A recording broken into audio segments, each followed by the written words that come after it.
At kung ano man po, mga kaibigan, ang agenda, ano man ang motibo, ano man ang iniisip na pwedeng mapala sa paggagawad ng interim franchise. Ito'y bill pa lamang, nasa second reading pa lang pasado. Hanggang October 2020, yung pong prangkisa ng ABS-CBN. Alam naman ninyo mga politiko, hindi naman gagawa ng hakbang yan kung walang mapapala, ano po. Ba nagtalumpati si Speaker Alan. Mga kaibigan, lintikan talumpati. Pagkahuyan si Alan Peter Cayetano at saka yung si Senator Richard Gordon, yan ang pagsabayin mo sa mga investigasyon o pagsabayin mong magsalita. Lahat ng okasyon magugulo eh. Lintik ang mga bunganga niyan, mga kaibigan eh, di ba? Walang puknat. Kanya-kanyang agenda lang yan. Ito, babasahin natin yung hindi ko inabot yung balita eh. Narinig ko lang, nagtatatalak si Cayetano eh. Oh, eto na, meron namang online news na eh, naka-upload na eh. Inaprobahan na raw po ng mababang kapulungan sa kanilang second reading House Bill number 6732 o tawag din na an act granting the ABS-CBN Corporation a franchise to construct, install, operate, and maintain radio and television broadcasting stations in the Philippines and for other purposes. Filed by Speaker Alan Peter Cayetano and several lawmakers. Banahawa ko kay Sino ba yun? Si Bonjing? Si Jimmy? Said Bulaga? Mga kaibigan. O yan.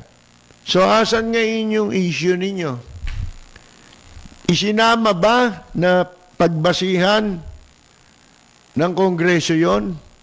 Hindi. Bakit? Kasi walang kaugnayan eh. Ganito, rule of law para sa mga gago ang proseso, kahit saan ganito. Halimbawa, punta ka sa korte, di ba? Ito malinaw. Hindi ito pagdunong-dunungan, totoo to. Kahit sinong abugago, tanungin ninyo. Pag ikaw, kinasuhan ka ng murder sa hukuman, may kaso ka na sa hukuman. Halimbawa, murder ang kaso mo. Ano gagawin sa'yo? Lilitisin ka. Hindi ba? Ngayon, saan kang kaso lilitisin? Ba di siyempre, dun sa kasong isinampa sa'yo, na kasong murder. Ganun yun eh. Di ba? Ngayon, pag ikaw ba nililitis na ron sa kasong murder, mga idiot, ito pakinggan ninyo. Simple lang ito. Ito hindi nangangailangan ng talino dahil ito'y common sense. At ang tawag dito ay rule of law. Lilitisin ka ba, bang nililitis ka ba sa kasong murder, pwedeng magsalita kung sino mang pauupuin doon sa witness stand. Sasabihin niya, yung si Pedro, na kinakasuhan ninyo ngayon, nako, ang daming inasawan yan. Di ba? Pwede mo ba sabihin yun? Ha? Baka maano ka. Anong tawag mo ron? Mareprimand ka. No? May tawag sila ron eh. Contempt. Mako-contempt ka. Kaya yung mga pinagsasabihin ninyo, mga hindropot kayo, contemptus yan. Iko-contempt ka ng court. Bakit? Wala sa lugar yung sinasabi mo. Hindi pinag-uusapan sa akusado na nasa hukuman ang ibang kaso maliban sa murder. Kaya hindi mo pwedeng ungkatin doon, estapador yan eh. Ba't mo sasabihin yun? Kinalaman nung sinasabi mo, tatanungin ka ngayon, mamimilipit ka na pag tinanong ka. Teka muna, ano yung mga pinagsasabi mong yan? Babanatan ka na nung abogado. Anong sasabihin sa'yo? Saan mo na, ano kaugnayan yan dito sa kasong murder? Sige nga. Meron ba? Wala na. Maswerte kung palayasin ka lang. Mga kaibigan, di ba? Baka i-contempt ka. Pag kinontempt ka, pwede kayo pakulong ng judge. Kaya kayong mga gago, kayo nagpapaniwala sa mga nagsisipagsulat ng kung ano-anong issue na ang pinag-uusapan sa issue ng ABS-CBN ngayon yung franchise. Ngayon, may iba ka palang kaso. Nasaan yung demanda nun? Nandun sa ibang korte. Doon ka pumunta. Sa korting yun, tumistigo ka ron. Gago. Di ba? Kung may kaso mga iba yan. Wala akong kaso eh. Mas lalo kang gago. Wala palang kaso yan ano pinagsasabi mo? Malayo yan sinasabi mo dito sa kasong murder, kaya nandito ngayon tong akusado at nililitis, kundi ka tarantado't kalahati. Tama hindi? Tama.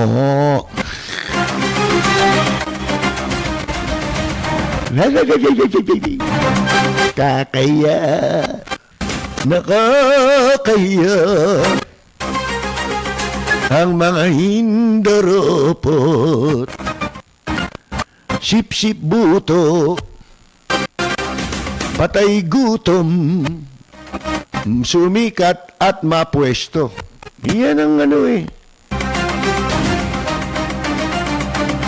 Ako,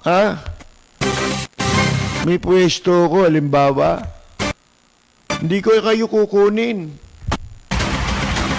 Kasi imbes na makatulong kayo, nakakasira kayo. Hindi lamang. Sa inyo kasi, ito kasi mga hayop nito, hindi baling makasira eh.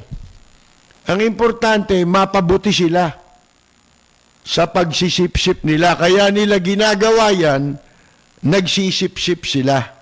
Hindi ho ba? O di ngayon, pahiya kayo. Asan kayo ngayon? Ito yung sinasabi ko. Ang issue is franchise.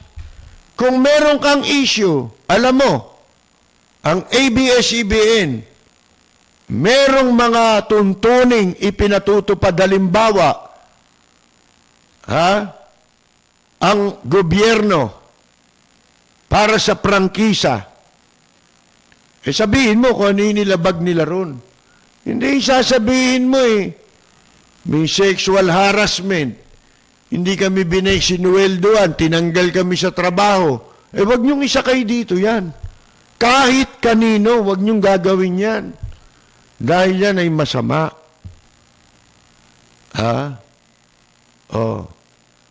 Nakakasira yan.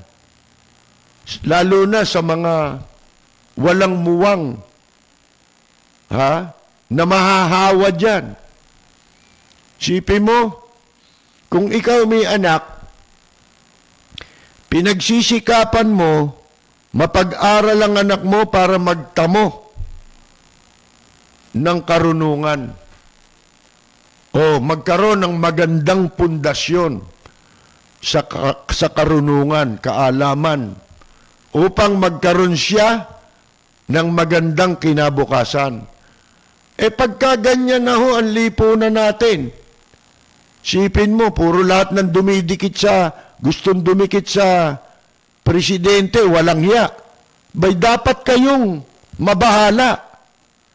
Halimbawa, gustong magpasiklab nung nagpapanggap na namimigay ng bigas. Di ba? Gusto niya halimbawa. Pagkatapos napakasama ng record nitong taong ito.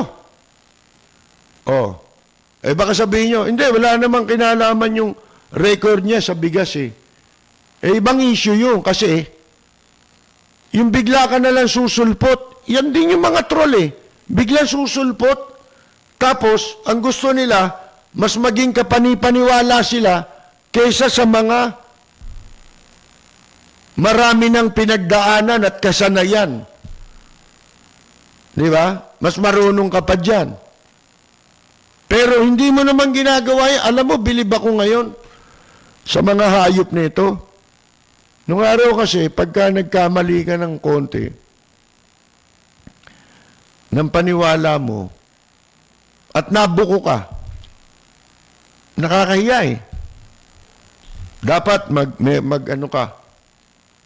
apologize ka ng konti. Di ba? Para masabi ng tao na lahat naman ng tao nagkakamali. Di ba? Pero ngayon hindi. Pero yan, ito sinasabi ko, dinudugtong-dugtong ko na. Mga kaibigan. Kasi nakakabuwisit Nawala tayo sa issue Pinepersonal na yung mga may-ari. Kahit ba walang yayan Sabi mo, hindi nagbabayad ng buwis. Pumunta ka sa BIR.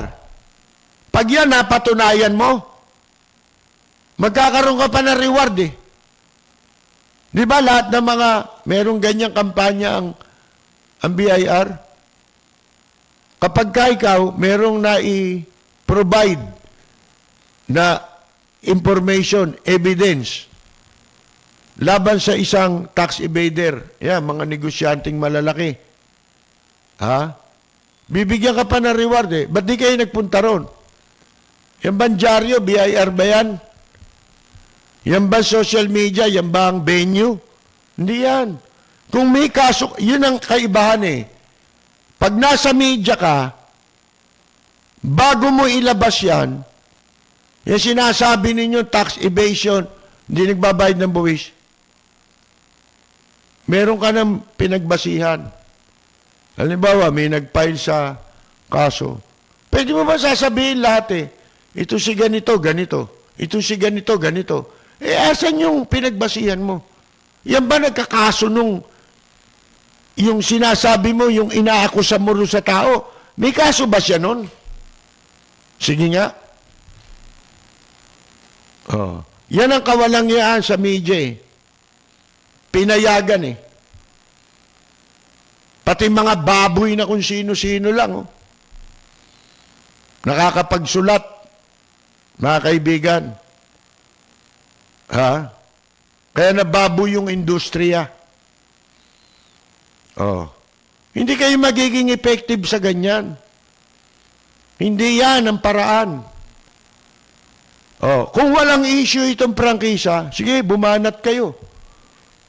Pero siguraduhin ninyo. Kaya nyo inaabuso yan, nakita nila kasi may mga troll.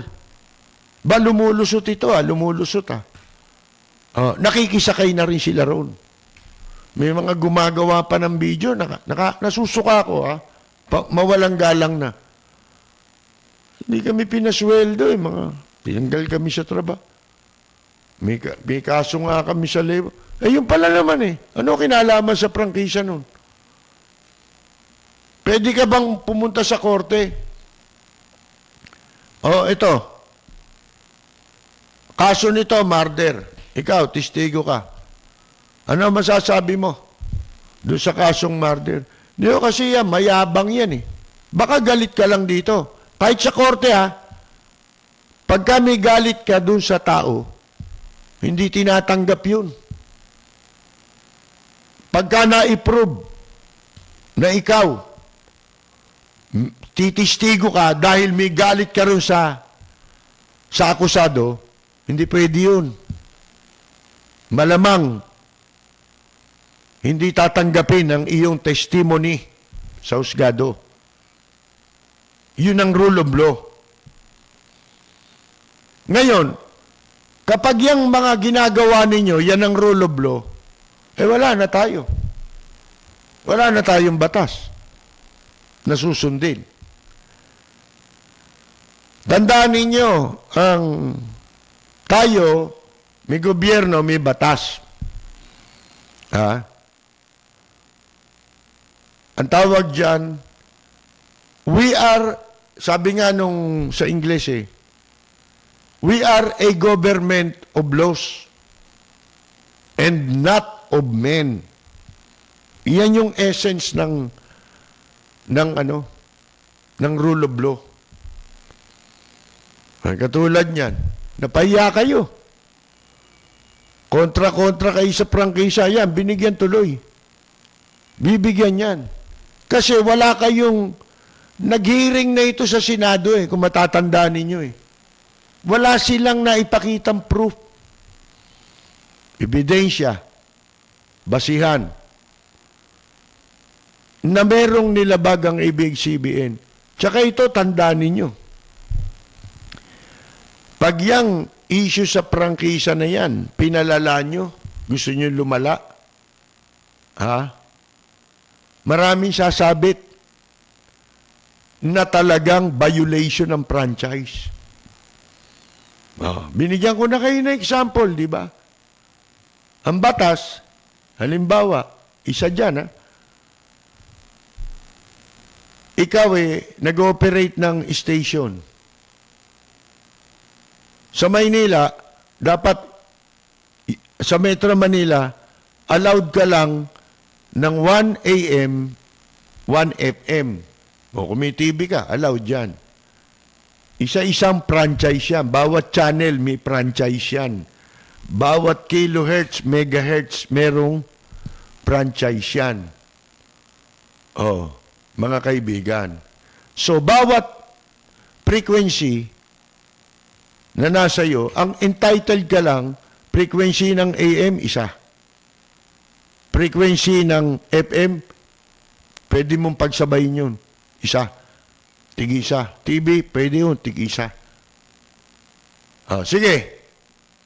Kalkalin nyo yan. Yan ba nasusunod o hindi? Nasabi ko lang Yan ang bibira. Hindi yung hahaluan mo yung prangkisa Mga prangkisa pinag-uusapan, di doon ka sa violation ng franchise pumunta, hanapin mo yun. Pero kung wala ka nun, tapos sasabihin mo, may sexual harassment, may kumpanya sa Hungary, gago kayo. Ano kinalaman sa prangkisa nun? Ano kinalaman sa prangkisa nun? Labor case. Kung tinanggal ka, dapat nagdemanda ka kung gusto mong maghabol.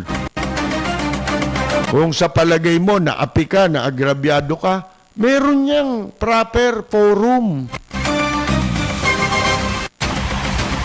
Naintindihan nyo na kaya? Para rin sa mga gago, sa mga tabogo. Kaya na naman kayo.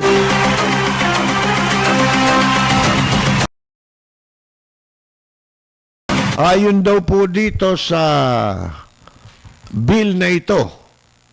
Kasi hanggang third reading yan, di ba? Tapos pupunta pa yan sa Senado. Under the bill, ABS-CBN will be granted a provisional franchise. Provisional, temporary yun, ibig sabihin. Habang hindi pa siguro na fully na bibigyan ng tamang pagkakataon yung prangkisa. Tataka nga ako bakit may pa-provisional pa. Dalawa lang naman yan eh. Disapprove, approve, or disapprove. Ganun lang yan eh. Oh. Pero, dahil nga kasalanan ng Kongreso ito, sila ang granting authority, bakit hindi, alam naman nilang may expiry date yan. May expiration yan. Bakit hindi ninyo tapusin? Hindi ba? Ang daming chechi bureche, may mga busy kami. Busy saan? Saan kayo naging busy? Sa COVID? Wala nga kami nakikitang nangyayari. Nakikita ko lang, bawal to. Bawal yun. Mga kaibigan, ano pa? Wala ng ECQ. May MCQ. Meron ng ano na ito naririnig natin. Wala na, di na nagkakaintindihan eh. Iba na naman ngayon. Kahapon mananatili sa ECQ ang Metro Manila. Ngayon moderate. After May 31 daw. Mga kaibigan. Ngayon, tutuloy natin itong sinasabi ni Cayetano. Itong balita sa ginawaran ng provisional franchise hanggang October 31. Sabi, doon sa bill na ito, na ang author ang sponsor si Alan Cayetano. Through this measure, baka siguro hindi siya ngayon speaker, hindi siya naging senator, kung hindi nagkaroon ng programa yung tatay niya nung araw doon sa ABS-CBN. Kumpanyero, kumpanyera. Yan pa isang problema ng media ngayon sa media. Kaya ang media, unti-unti, ako aminin ko sa inyo, talagang nasira ang media, napasok ng mga katarantaduhan. Isa-isahin natin yan. Si Lapid at sa mga listeners ngayon, binabati ko ang inyong programang Lapid Fire sa matapang at makatotohanang pagbabalita. Lagi po nating pakinggan ang programang Lapid Fire ni Kapersi Lapid. Ito po ang inyong katrupa at kaibigan, May Pacquiao. Maraming salamat po. Balita, impormasyon at mga isyong may kinalaman sa bayan. Lahat isisiwalat ng walang takot. Lilinawin, hihimay-himayin, matapang, ngunit malalim at makatotohanang komentaryo sa Lapid Fire. Lapid Fire. Kasama si Percy Lapid.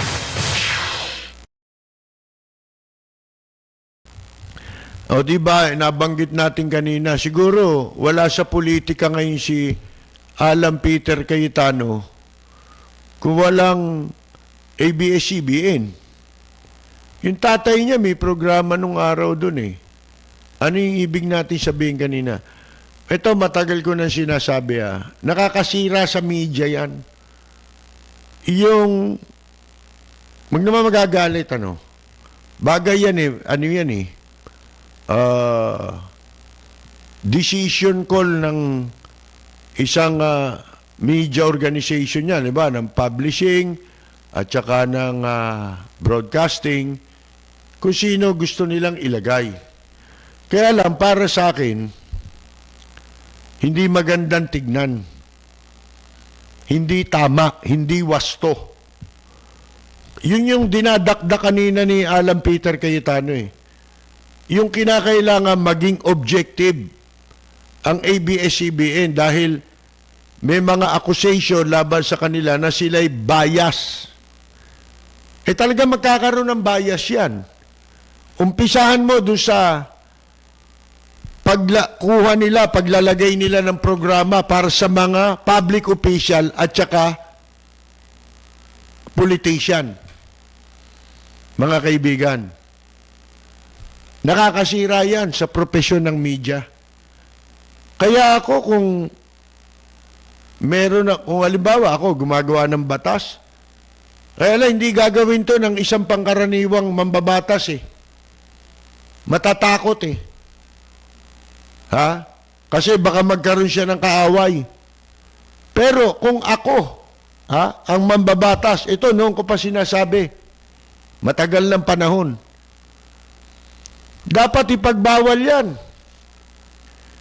Nasisira ang propesyon ng mga nasa media pag nahaluan kayo ng politiko. Ang sinasabi kong politiko at saka public official, yung incumbent. O kaya kasalukuyang nasa gobyerno. Anong sasabihin niya na objective? Di ba binanggit ni Cayetano, yung mouthpiece daw yan ng propaganda raw. Propaganda yun eh. Pag politiko ka, may pwesto ka, public official ka, nakapwesto ka, wala ka dapat sa media practice. Marami kang hindi pwedeng gawin.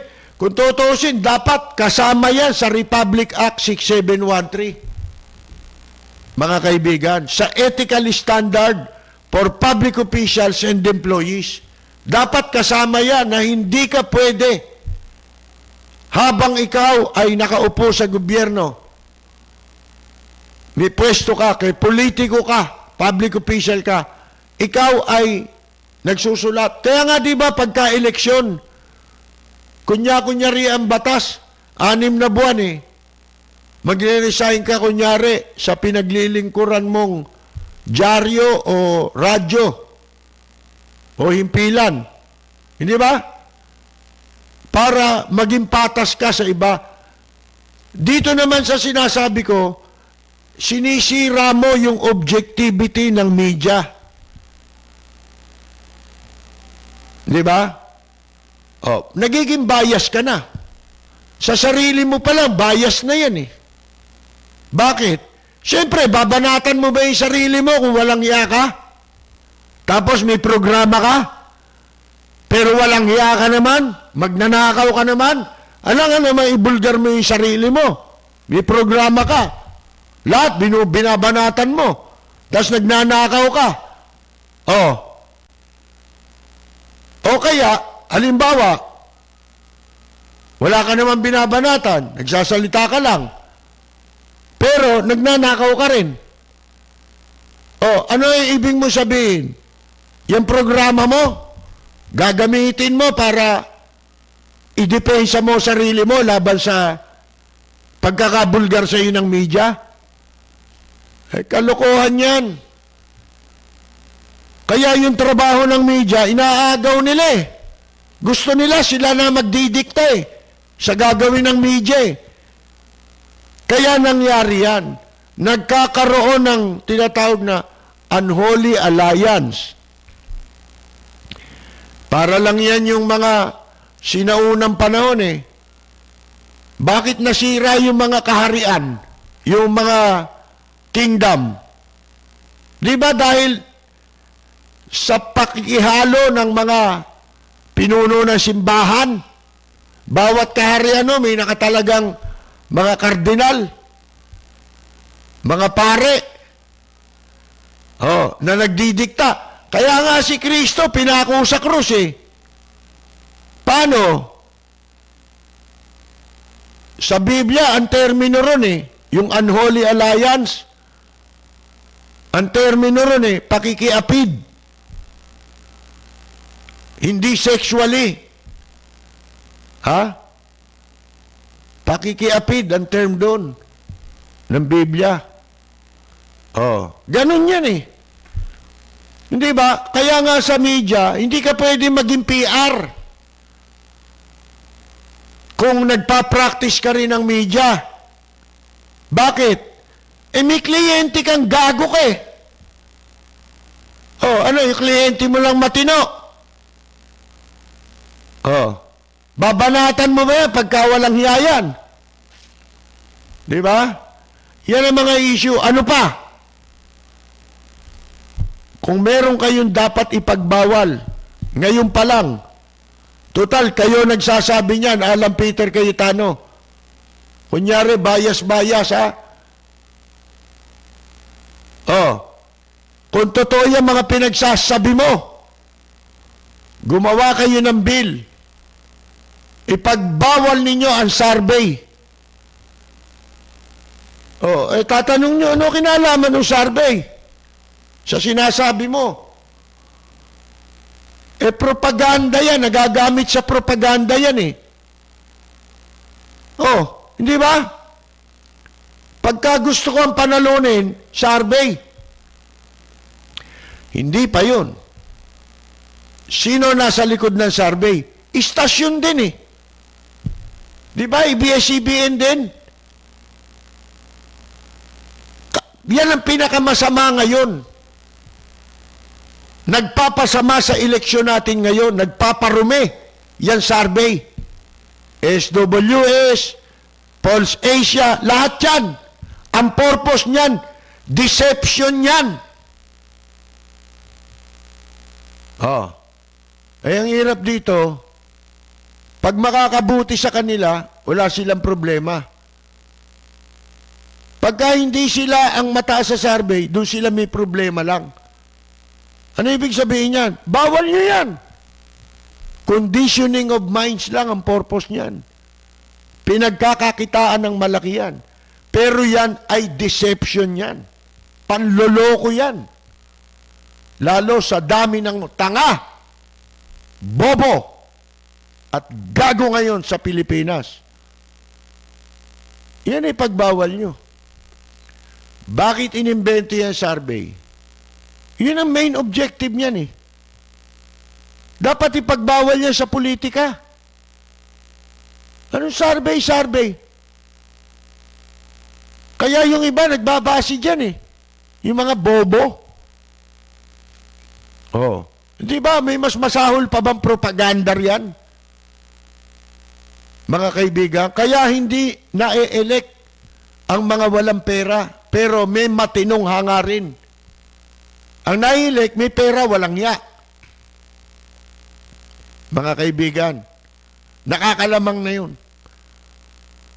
Ang purpose niyan, kaya tinatag yan, walang yan na rin ng mga media. Yan ang nagpapakita eh. Bakit? Para i-justify ng media yung validity ng news.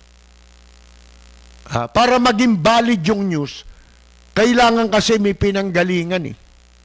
Hindi ba? Hindi pwedeng sasabihin ng istasyon ng nagbabalita, mataas ho sa survey ngayon si Pedro. Pero wala ka naman pinagbasiya, wala ka naman sinasabi. Paano mo nasabing mataas si Pedro kaysa kay Juan? Basta sinasabi mo lang. Wala maniniwala, di ba? Ngayon, para maging kapanipaniwala ang balita, na may pinanggalingan, tinayo yan survey. Pero, yan survey ay deception yan. Mga kaibigan, sa totoo lang. Ang laki ng, pinaliwanag ko na yan sa ibang pagkakataon. Hindi totoo yan. Kung totoo ito. Si Lito Lapid.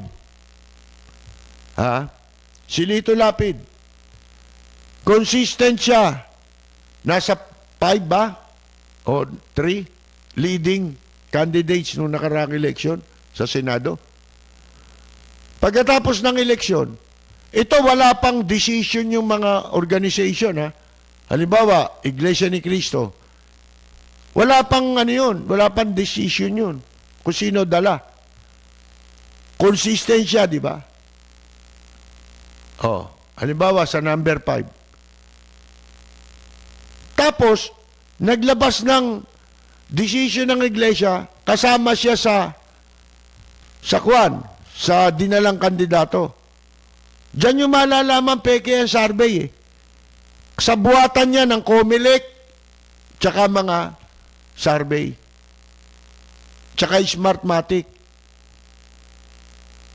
Pero kahit hindi Smartmatic ang gawin mo, yan survey, nakadesign yan para maging pattern sa resulta ng eleksyon. O di dayaan. Di ba? Ang totoo, wala naman sinasurvey na tao eh. Ilang taon na tayo? Wala pa ako nalamang kakilala, kaibigan, kamag-anak, wala. Isalin mo pa yun. Kaibigan ng kaibigan, kamag-anak ng kamag-anak, na may kamag-anak at may kaibigan pa. Wala ako nalamang ganyan. Survey. Wala ako nakitang naglakad sa karsada, may ID ng SWS, naka-uniforme, wala. Naniniwala kayo sa Encantada. Superstition ang kamukha niyan. Pero nagkakapera. Kung kasama pa istasyon sa may-ari ng survey firm, di doble kita nila. Kumita na sila sa survey, kumita pa sila sa gayla ng politiko. Mga kaibigan. Bawal dapat yan. Kasi tinatangay niyan, yung sinisira niyan, yung pag-iisip ng tao. Deception, dinadaya ang tao. Pinaniniwala sa isang fiction. Fiction yan eh. Mga kaibigan eh. Fictitious. Di lang fiction, fictitious pa. Mga kaibigan. Ngayon, yan ang talagang dapat na ipasan yung mga batas. Bawal sa gobyerno o sino mang nasa gobyerno, isama ninyo sa 6713. Nabanggit ko na naman yung 6713. Kaya maray na didimanda, nagnanakaw ngayon mga barangay. Hindi nila alam yan eh. Sabi ko nga sa inyo, dapat lahat ng papasok sa public office, kailangan pinag-aralan niya yan eh. Kailangan meron siyang, dumaan siya sa seminar o crash course, yun lang ang ituturo. Kasi yun ang Biblia ng nasa ng empleyado at opisyal ng gobyerno. Republic Act 6713. Mga kaibigan. So, yan po mga dapat na batas niyong gawin. Hindi ko ano-ano. Ay kami, may panibagong circus na naman yan. Di sa October, iba na namang usapan yan. At meron masama pang epekto niyan, yung ABS-CBN issue. Natatakban yung mga pagnanakaw ngayon. Nasaan yung pondo? Yun ang tanong. Nasaan? Pinapagod na lang yung tao sa karireklamo. Magsasawa rin yan sa reklamo. Basta tayo consistent sa nakaw. Pagpatuloy ang pagnanakaw, yung reklamo, titigil din niya, mapapagod yan eh. Magsasawa. Yan ang strategy nila, mga kaibigan. Di ba? At pagka medyo maingay sila laban sa pagnanakaw, labas natin ulit ang issue ng ABS-CBN. At saka ibang issue na magagamit nating kumot para takban yan. At ngayon, pakinggan naman natin sa kanyang original composition, mga kaibigan. Hindi ito kamukha nung ibang na iparinig na natin na awitin ni Charlie Fry. Sa pagkakataong ito, mapapakinggan ninyo ang kanyang original composition, mga kaibigan. Na ang pamagat ay kung pwede lang sana isang original OPM na kanyang nilikha, sinulat at inarrange at kanya ring inawit. Pakinggan natin ang awiting Kung Pwede Lang Sana mula kay Charlie Fry.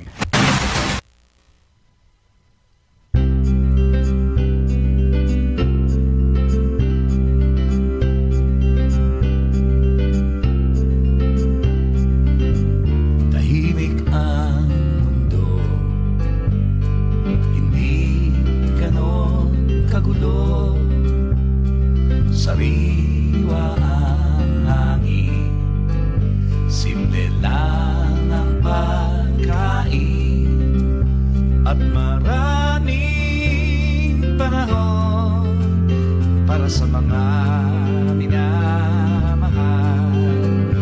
Waring Diyos ay tumugon, ibinalik tayo muli sa kahapon.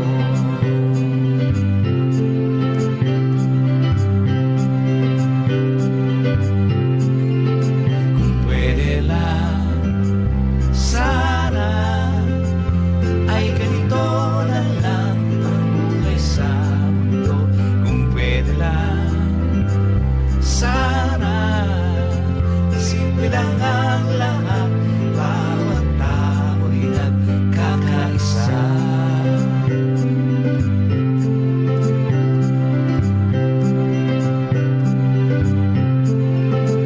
Kalusugan mahalaga sa isip ng bawat isa. Lumang gawin nalimot na, hinaharap ang bagong umaga. Ito na ang bagong daigdig, bagong mukha, bagong lahi. Hindi na Diyos at salapi, at ang tanging naghahari ay pag-ibig.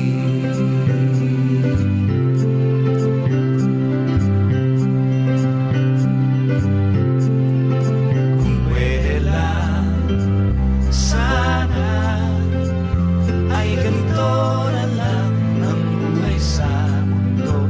Kung pwede lang, sana simple lang ang lahat, bawat tao'y nagkakaisa sa gawa, sa salita, pag-ibig sa kapwa. Buhay ay kay saya, mistulang paraiso sa lupa. Kung pwede lang, sana ay ganito na lang ang buhay sa mundo. Kung pwede lang, sana simple lang ang lahat, bawat tao'y nagkakaisa. Sana ay ganito na lang ang buhay sa mundo. Kung pwede lang, sana simple lang ang lahat, bawat tao'y nagkakaisa.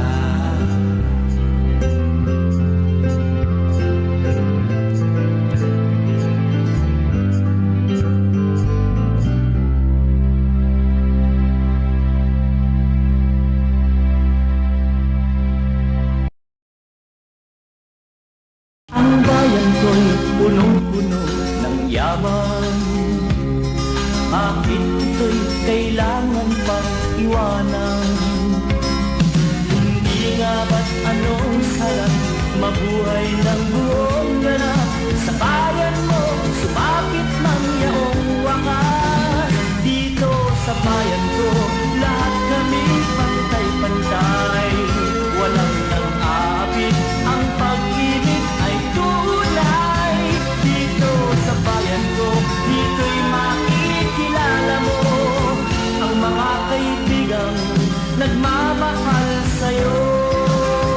Dito sa bayan ko, lahat kami pantay-pantay, walang nang-aapit, ang pag-ibig ay tunay.